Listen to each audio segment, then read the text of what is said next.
Chapter 1. Dear Princess Celestia, life sucks. It's a better life than what she'd have with me. The spittle on my cheek was giving me a squeamish feeling. Seriously, did assholes really have to spit? The urge to reach up and wipe it away was gnawing at me in an unpleasant way. The kind of unpleasant feeling similar to an itch you couldn't scratch. It was annoying and distracting, but strangely, much more appealing to pay attention to rather than the ramblings of the idiot, but soon-to-be-dead idiot of a stallion in front of me. As my thoughts turned to him, I glanced up. The motley grey and brown hide of a pony suffering from a bad skin condition greeted me. The foul breath of halitosis was coupled by teeth that were more black and not there than they were white, and those blue eyes had a yellowish tinge that was not healthy. If I was a doctor, I'd probably say it was scurvy, but hey, not surprising, fruits rich in vitamin C weren't exactly common around here. Though there was this fantastic place up. Whack! Ouch. My muzzle lashed to the side, and the coppery taste in my mouth told me I'd bitten my cheek a little. That kind of hurt. "Are you paying attention to me, you motherfucker?" he yelled in an accent that spoke less of what region he was from and more about how much brain damage he probably had. Not really. "Can I wipe my face, please?" I asked as I wriggled my jaw side to side to make sure nothing was broken. The stallion in front of me didn't look too happy at my calm demeanor. I suppose he had expected a different reaction considering the circumstances. I was held by 3 other ponies, a unicorn and 2 earth ponies, with my forehooves tucked behind my back, hence my inability to wipe my cheek. Oh, and he had a gun to my head.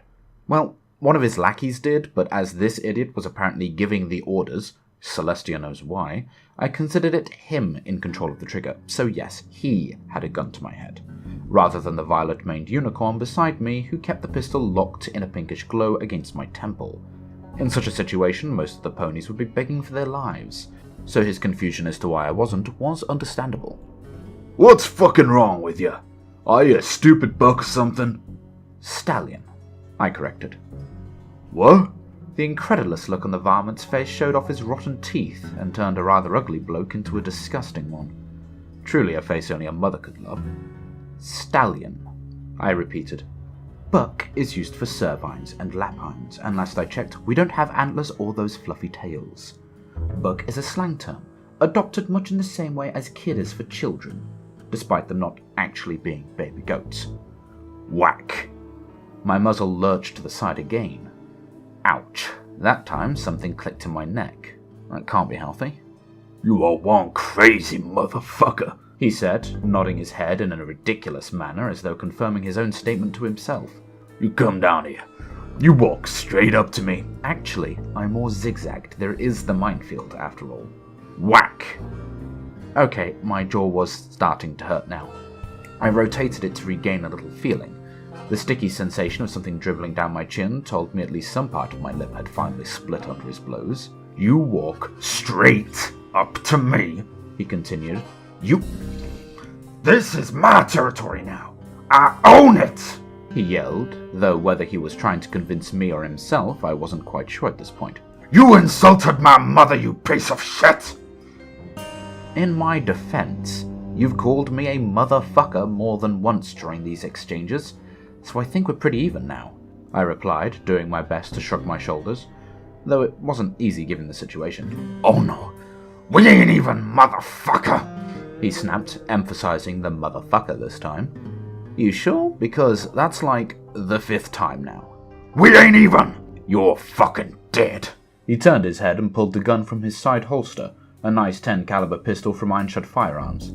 He held the grip in his muzzle as the barrel was pushed against my head. "Say goodnight," he slurred, his jaw clenching visibly on the trigger mechanism. Bang! Blood and brains splattered the ground. The red viscous remains of an equine skull splattered the muzzles and barding of the ponies that held me as their leader fell backwards, minus a head. The momentary shock that passed through the idiots that held me slackened their grip. I leaned down into the interior of my jacket's collar and bit into the thin handle of the 4-inch shiv that I had hidden away there. I turned my head once the small blade was secured in my mouth, the sharp point carved into the tender flesh of the earth pony's throat to my left. It wasn't the best of blades. Its lack of length meant that the wound was shallow, but that's the beauty of the neck. So many vital things so close to the surface. Carpe jugular. Blood splattered my muzzle as the wound gushed. I pulled away from the stunned compatriots of the now 2 dead ponies. The unicorn, who already had his magical grip on a gun, finally found the brains to aim it at me, only for a nice clear hole to slice through the stallion's temple as another deafening shot rang out, silencing his magic and his thoughts forever. The remaining earth pony reacted valiantly, in my opinion, or perhaps stupidly is the word I would use. He rushed me and lashed out with a cleaver he'd wonder-glued to his hoof. I ducked low and thrust my shoulder forward, driving the armoured cap of my shoulder barding into his gut. The blade scratched down into the leather of my hide and struck the metal plating underneath. I launched my body up and towards him from below, offsetting his balance and rolling him onto my back and then to the floor. I was on him before he could recover, my hoof smashing down and cracking his skull into the ground. He went still after that. I sighed as I looked down at him, reaching up to remove the spittle that had now almost dried on my cheek. I wiped it on the barding of his chest. He didn't seem to be breathing. I looked up to his face again, glancing over his wounded head as blood pooled from his temple. He looked dead. But what can I say? I gotta make sure. I smashed my hoof down onto his head. The first blow cracked something, the second caused something to split, and with my third, my hoof went into brain matter. I pulled my hoof free, grumbling about the mess. I used his shitty barding as a wipe, the metal of his buttons clinking my prosthetic. I placed my hoof back down, listening to the soft clink of the metal touching the stone below. I kinda liked the sound. It made me think of a sort of foreboding and dramatic atmosphere it could add to my presence. It wasn't stealthy, ponies could hear me coming for sure, but what would they hear? They'd listen to the dead of the night, the sounds around them gentle and almost peaceful, until the unmistakable sound of clop clop clink would reach their ears. Clop clop clink. What could go through their minds? Maybe they imagined a powerful cyber pony with one red eye, armed to the teeth with laser cannons and large miniguns. Or maybe a dangerous outlaw with a single cyber leg and a wide-brimmed hat, ready to bring sweet justice to the wasteland of Equestria. Then they'd see me, of course, and any dramatic effects the nice clinking would have would be shattered, but hey, it's the image that counts, right? A prosthetic hoof was one thing. Ponies could guess it might be capable of transforming into some sort of death ray, or give me the strength to smash my hooves into a pony's chest and rip out their still beating hearts. That could be a formidable aspect to one's reputation and appearance. Glass as a bad main cut and an obviously malnourished physique, however, those were not conducive to a formidable appearance. By all accounts, I would probably be considered a nerd 100 years ago. The sound of clopping hooves brought me out of my thought process. I turned to see my partner walking towards me. He wore a long overcoat, and he was covered head to hoof in bandages that had probably once been white, but now sported a dirty grey and black colour. Thankfully, he was the strong, stubborn type, so he wasn't that worried about wound infections. His face was covered in bandages too, the wrapping tight enough to cover any trace of coat except for his right eye, which showed through was a beautiful deep blue. He wore a dirty, wide-brimmed, grungy hat, which sported a hole where his abnormally long horn could poke out. I say abnormally long, but it was only a bit longer than the average unicorn horn. The coat he wore was unkempt as well, its hem was tattered and frayed, and the entire thing would look big on most other ponies. Except this fella was a big fella, standing a full head above myself, not including his horn. Where he found a coat that big in the wasteland I never did find out. He reached me, his sniper rifle hanging in the air beside him, held in the purple glow of his magic as he walked. The stallion stopped a few paces from me, standing in a silent and stoic manner, as though waiting for me to do anything but stare at him. "Got it a little close, don't you think?" He didn't answer my barb, of course, and I didn't much expect him to. I went to the first corpse, the leader, an idiot pisshead of a raider named Blue Bingo or Blue Bronco or something like that, and began ruffling through his pockets. He didn't have much on him, a healing potion in the back pocket of his bags, a few bottle caps on the inner lining of his jacket, and an empty bottle of whiskey. Bastard hadn't even saved me any. "Maybe next time you could just take them all out?" I asked as I moved to the unicorn's body next. "Or better yet, next time I hide safely with the rifle, and you get to be the bait. Barrel at your head sound good?" I asked rhetorically, though to be fair, every question to my compatriot was a rhetorical one. He was, predictably, silent as the grave. I dug around in the saddlebags of the unicorn, finding some scrap bits of salvage that I threw down at his hooves before giving him a glancing look. As usual, he just watched me. I sighed, shrugging away the one-way conversation. Nah, I guess it has to be me. Gotta keep them talking, I grumbled, moving to the final earth pony when the other one yielded me nothing but a bottle of Wonder Glue. Then again, I could be wrong. Maybe they'd be nicely distracted by your charming personality. I gave him another glance as he lifted the scrap I tossed him into his own saddlebags, the weight not seeming to bother him at all, big boy that he was. The problem with having a travelling partner that had his entire face covered in bandages was that you couldn't tell if he found your jokes funny or not. I like to believe that he found me hilarious. I turned my back to the corpses and headed into the encampment the small band of pseudo-raiders had set up. It wasn't much in the way of a camp, to be honest. A few strewn about items and scrap metal with some tents pitched up around what looked to be a poorly constructed and recently doused fire was less of an encampment and more of a shitty place to hold up. I slipped into one of the tents, coming across a hoof locker at the hoof of a cot, whose metal surface had not yet rusted so badly that I couldn't see myself in its reflection. Green eyes and a burgundy mane stared back at me from the metal surface. I was thin, not surprising though, due to the nature of our lifestyle. Exactly how thin I was, though, was often concealed by the coat I wore. It was a dark leather hide that had a few outside plates along the shoulders of my forelegs. It also had some metal plates sewn into the lining for added hidden protection. Pretty standard in the way of barding, if I'm honest. It wasn't the best and probably wouldn't stop a point-blank shot from most guns, but my methods of handling situations usually involved not getting shot at, so I figured I was fine with what I had. I'd also modified it in my time to have a few hidey holes.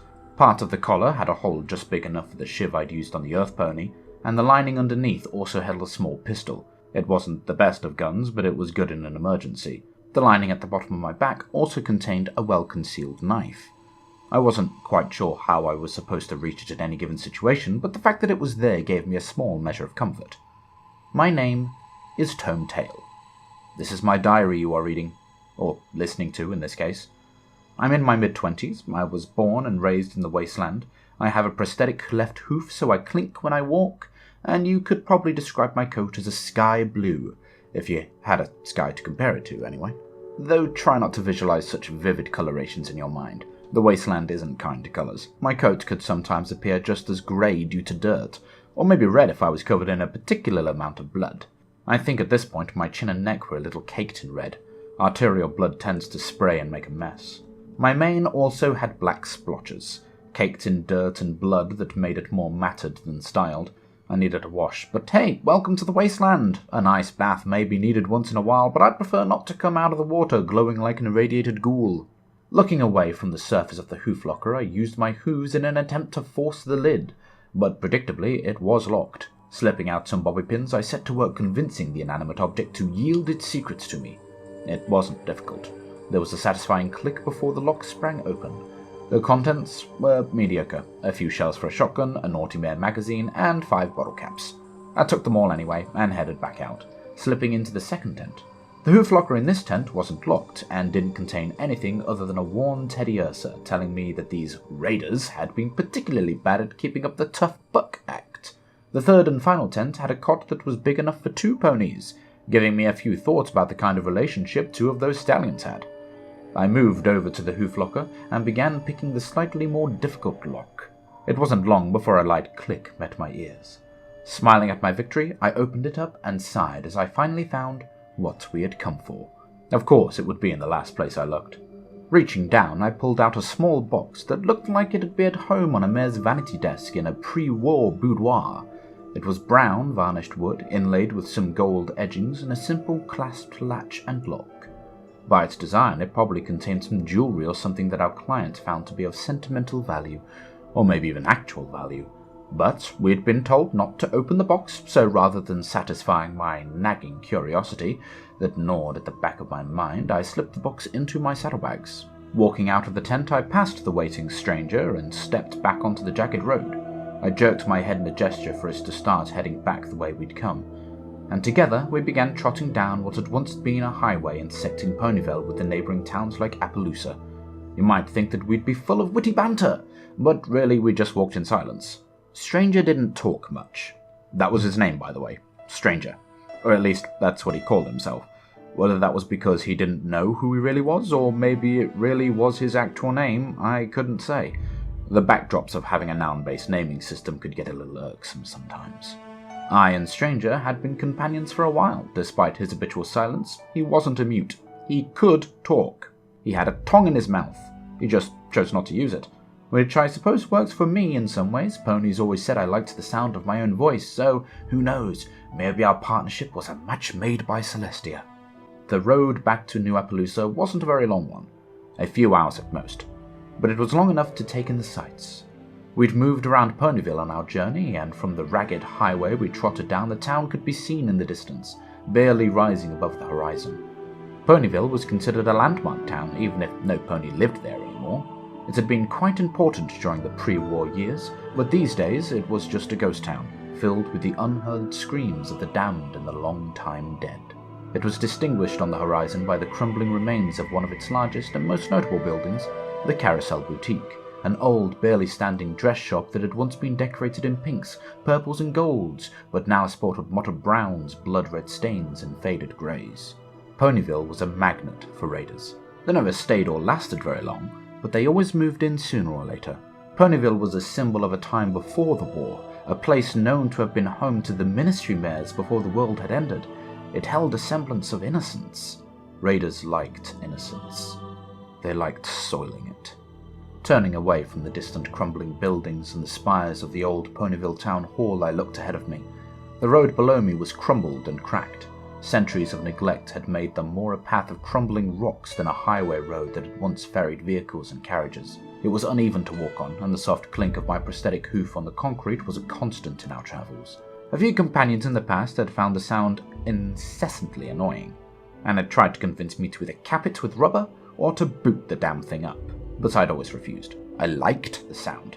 At least Stranger never complained about it, which I would take as a compliment, except he never complained about anything. Not pain, not work, not even the weather, which was surprising because the weather in the wasteland was utter shit.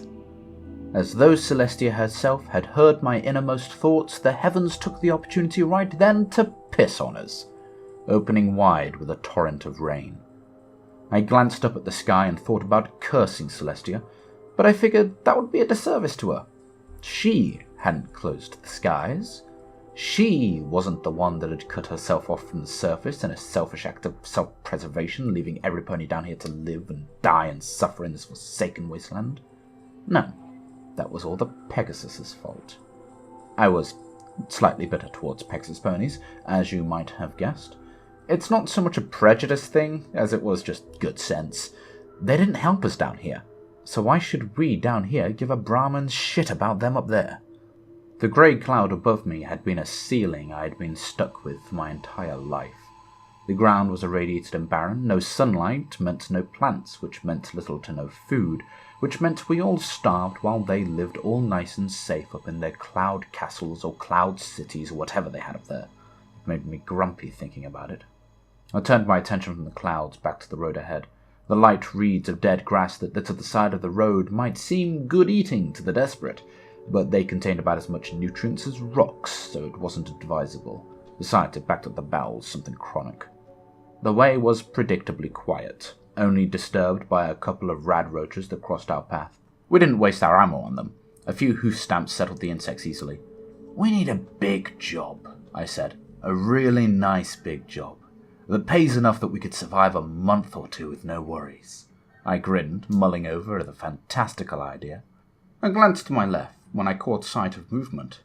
We both froze, watching the horizon. There was a group of 4 ponies dragging along 2 others. The 4 ponies in front wore garish makeshift armor that wasn't much better than a raider's shambled attempt at barding. The 2 being dragged along wore nothing. One was a mare, the other was a stallion. Both were earth ponies, and by the look of the blue-coated stallion, he was probably the father of the pink mare. Both had chains around their necks and leather muzzles strapped around their mouths. The stallion wasn't struggling. He had a black eye and limped on one of his hind legs.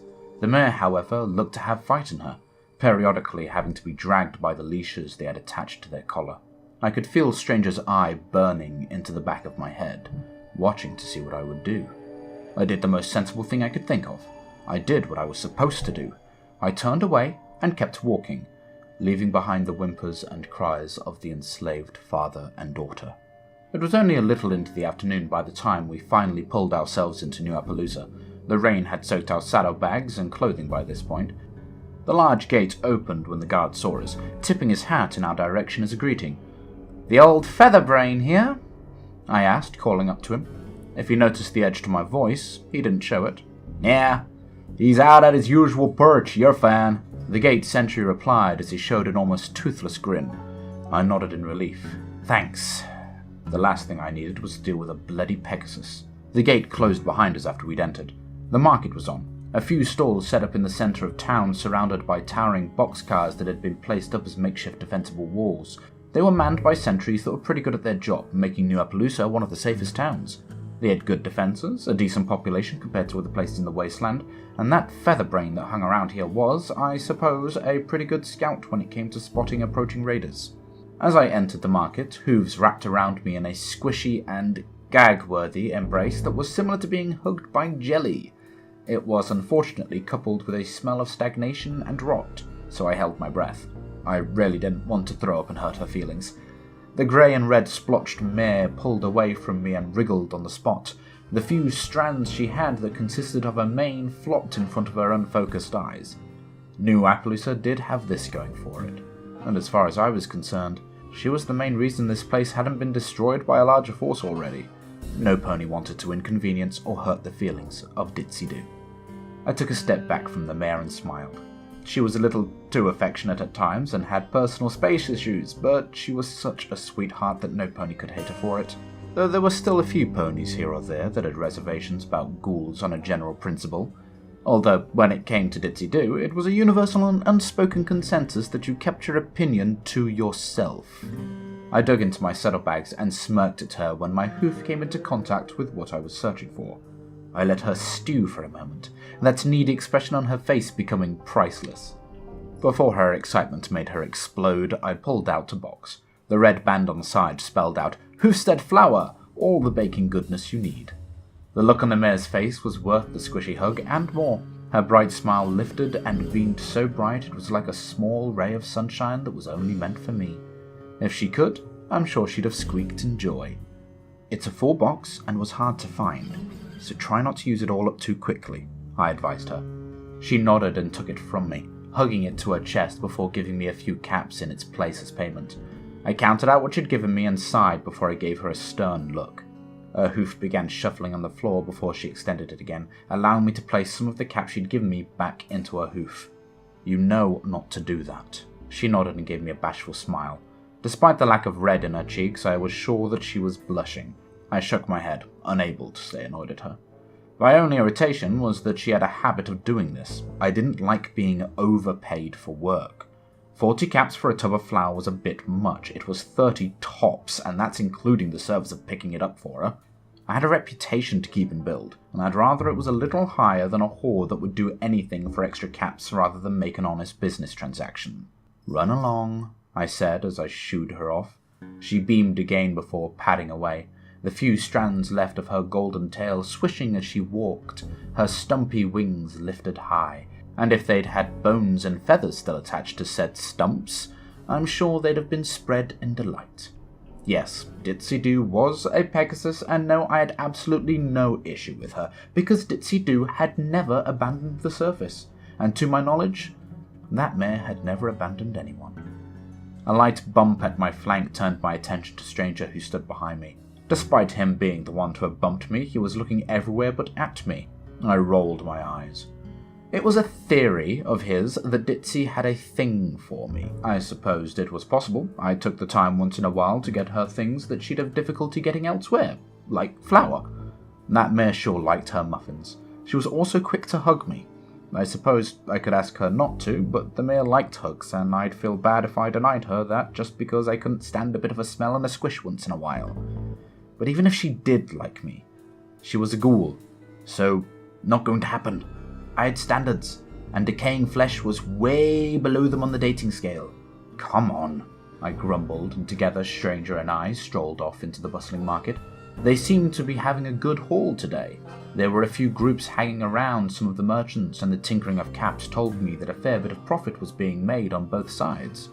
The market was split off into two sides. The left side was for defense and the right for offense. If you needed healing supplies, barding and armor, you went to the left. If you needed guns, knives and hammers and other weapons of death, then you went to the right. IF-28 Chickasaw sniper rifle here, a merchant to our right shouted out, his unicorn magic holding aloft a worn and somewhat battered rifle that, judging by its shine, he had attempted to fix and polish up himself. "You there!" he demanded, pointing a hoof at me and the stranger. "You look like you could use it. What do you say?" he asked, with a large sales pony grin. His coat was a similar color to mine, a light blue that had become dusty over time with dirt and grime, but his mane was a sallow pale color that was somewhere between yellow and white. It gave him a sickly air.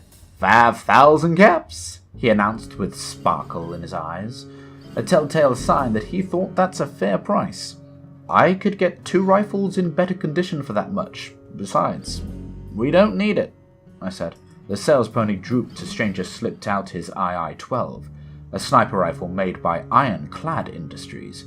It was sleek, chrome and black. It gleamed due to Stranger's habitual nightly polish of the weapon, marred only by a scratch above the grip where some old etchings had been scoured into illegibility. The sales pony expression went from disappointed to one that could only be described as eager. His ears perked up and a grin spread far across his cheeks as his hooves clopped together. "Any chance you'd be willing to part with it? I'd pay you handsomely." His request was met with a deadpan expression before the rifle was tucked away back into its holster. "Not for sale." Stranger's voice sounded deep and guttural from behind those bandages. The only sign that it was him that spoke were the movements of his jawline, because he never opened his mouth wide enough to part the bandages. The voice suited his large stature well, but the bass of it often caught ponies off guard when they heard it. The good thing about having such a voice is that when Stranger spoke, ponies listened. I wasn't quite sure what it was that had that effect. It could be the bass, the pronunciation of his words, or maybe it was simply that he was a big fellow with a big gun. Probably the latter. We stepped past the stallion stall and slipped down the street to a small little corner. A single stall occupied the space at the end of the street. Behind it sat an office that was little more than sheets of metal propped up by wood paneling. On either side of the stall sat 2 guards wearing heavy-duty-looking armor, and both carried well-kept shotguns. Both glared at Stranger and I as we approached. Sitting behind the stall was a singular white mare with an orange mane. She wore a wide-brimmed hat and chewed the end of a pencil as she looked over a clipboard that sat in front of her on a paper-strewn stall table. I glanced up at the large sign above the stall where large red painted letters spelled out Morabs. I padded to the side of the stall where a large wooden panel had been erected for advertising. I made a show of humming and haaing as I pretended to look over the jobs that were available, though one near the bottom of the board had caught my attention, if not for its content, more due to the amount of names that had been signed up. The sound of my hums and ha's didn't go unnoticed, and the mare grumbled as she looked up at me. "Tone?" she asked, her voice a flat sound of annoyance that spoke of a keen displeasure. "Oh, hey Morab, I didn't see you there," I answered as I flashed a patented charming grin at the mare. "I have a present for you. You got the box," she said flatly. Her words weren't toned as a question. She knew me too well to believe I'd ever come back empty-hoofed. Morab Arts was the local contract dealer for New Appaloosa. Most towns had a stall like it, and often there was some good communication between them. Local issues, individual requests, or calls to arms for future plans could be advertised. If anybody was up for earning some caps, they could do some of the work. To hear stories told, you'd be considered a mercenary, doing swift deeds of heroic valor, earning your wealth in the wasteland as you moved from contract to contract, building a name for yourself that might herald you wherever you trotted. Well, in reality there was not much fighting. The issue could just be a nest of bloat sprites or parts to unclog a sewer system, or to go gather a box from some bloody wannabe raiders. Really, we were more like couriers than mercenaries. Speaking of said box, Morab's hoof was held out, her face brokering no room for my antics. "Wow," I said, feigning a hurt look at her. "You take all my fun away, you know that," I asked her, giving her the saddest eyes I could. "It hurts." "Good, now hoof it over," she said. No fun at all. I gave it to her with a chuckle and she snatched it from my hooves. She turned it over in her hooves, inspecting it briefly before she pulled a small, funny-looking key out from under the desk. The key looked to be silver, and it was engraved with strange markings. You can open it? I asked, eyeing the small key. The client gave me the key so I could verify the contents before I cough up the caps. She mumbled as she slipped the key into the lock and turned it twice. The lid popped open with a springy click. Is that, I asked, letting my voice trail off. It was a stupid question. I knew a memory orb when I saw one, but this one was different. Memory orbs were filled with a milky white fog. This orb was jet black, and the inside swirled as I stared, gathering, dispersing, and reforming. Secrets, knowledge, and mysteries were dancing wisps hiding just past my distorted reflection.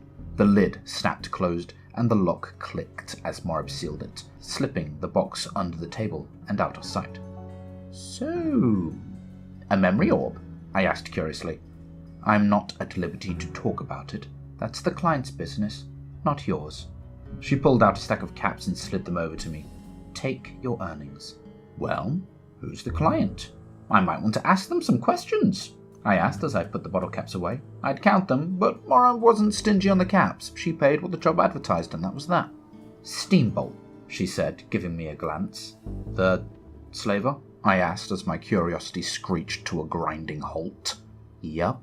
I'm assuming you want to negotiate with the client about getting to view the orb yourself. I know you enjoy digging around. I have a direct line to him if you'd like me to send him a message, she asked, her pretty red eyes batting at me in mock innocence as she smiled.